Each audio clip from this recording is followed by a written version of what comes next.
Transformación de fuentes. Una fuente de tensión ideal en serie con una resistencia puede representarse, con respecto a sus terminales de salida, como una combinación en paralelo de una fuente ideal de corriente y la resistencia en cuestión. Este razonamiento se puede aplicar a un inductor o a un capacitor en vez de la resistencia. Entonces, ¿cuál es la aplicación de la transformación de fuentes? Es simplificar el análisis de un circuito. Es importante notar que esta transformación no afecta el cálculo de las corrientes y las tensiones de los elementos que no fueron transformados y que se encuentran conectados entre las terminales A y B. Sin embargo, si se desea calcular la potencia que entrega la fuente transformada, este cálculo debe hacerse utilizando el circuito original y no el transformado. Además, con la aplicación de transformación de fuentes, un circuito se va a ir reduciendo y podemos llegar a un punto en el que podemos utilizar ya sea un divisor de tensión o un divisor de corriente para calcular dependiendo lo que se nos pida. Práctica 6. Transformación de fuentes. Se nos pide hallar la tensión Bx en el resistor de 330 ohms situado a la derecha del circuito. La primera transformación que hacemos es la que involucra a la resistencia de 47 ohms y a la fuente de tensión para obtener una fuente de corriente como se indica. Una vez encontrada la fuente de corriente, procedemos a resolver el paralelo que queda con la resistencia de 47 ohms y la resistencia de 100 ohms. Obtenida la Z1 equivalente, procedemos a aplicar la transformación de fuentes de nuevo para encontrar una fuente de tensión utilizando nuestra fuente de corriente y la impedancia que acabamos de calcular. Después de haber transformado la fuente de corriente a una fuente de tensión, nos queda un arreglo de tres impedancias en serie, que se resuelve como se indica, sumando la impedancia Z1 más la resistencia del inductor más la reactancia inductiva. Aplicando la reducción de las impedancias en serie, obtenemos el circuito siguiente. Procedemos a aplicar una nueva transformación, pero ahora para encontrar una fuente de corriente y para posteriormente poder aplicar el divisor de corriente y así encontrar la tensión Bx.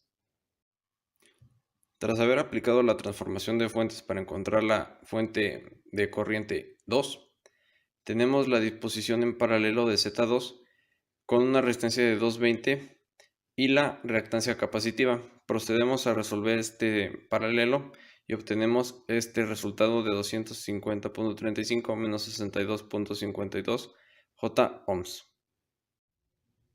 Como había dicho anteriormente, podemos aplicar aquí el divisor de corriente, aunque también podemos ocupar el divisor de tensión haciendo una transformación adicional. Y eso es lo que hacemos a continuación. Esta fuente final de tensión la obtenemos al multiplicar la fuente de corriente 2 por la impedancia Z3. Una vez obtenida la fuente de tensión final, podemos aplicar el divisor de tensión para encontrar Bx, como se indica, obteniendo un valor máximo de 6.41 volts a un ángulo de menos 105.09 grados. Obtenemos el valor eficaz de la tensión Bx dividiendo el resultado entre la raíz de 2, obteniendo 4.53 volts, que es lo que esperemos coincida con la lectura que realizamos de forma experimental. Para obtener el valor de la corriente que circula de nuestro elemento de estudio, basta con dividir la tensión de este entre la impedancia. En este caso obtenemos 19 mA para la resistencia de 330 ohms. Cabe destacar que este es el valor máximo. De igual manera obtenemos el valor eficaz de corriente al dividir entre la raíz de 2, obteniendo 13.43 mA. El ángulo de desfase entre la fuente y el elemento de estudio lo obtenemos al restar los argumentos para cada fasor. En este caso tenemos un ángulo de menos 90 que tiene que ser la diferencia respecto a un ángulo de 105.09 grados, obteniendo un ángulo de desfase de 15.09. Al comparar los resultados obtenidos de forma experimental y de forma analítica, nos percatamos de que la diferencia no es significativa, por lo tanto, se ha comprobado el funcionamiento de este circuito. Utilizando un capacitor de 4 microfaradios y un inductor de 100 milihenrios, realizamos la conexión del circuito.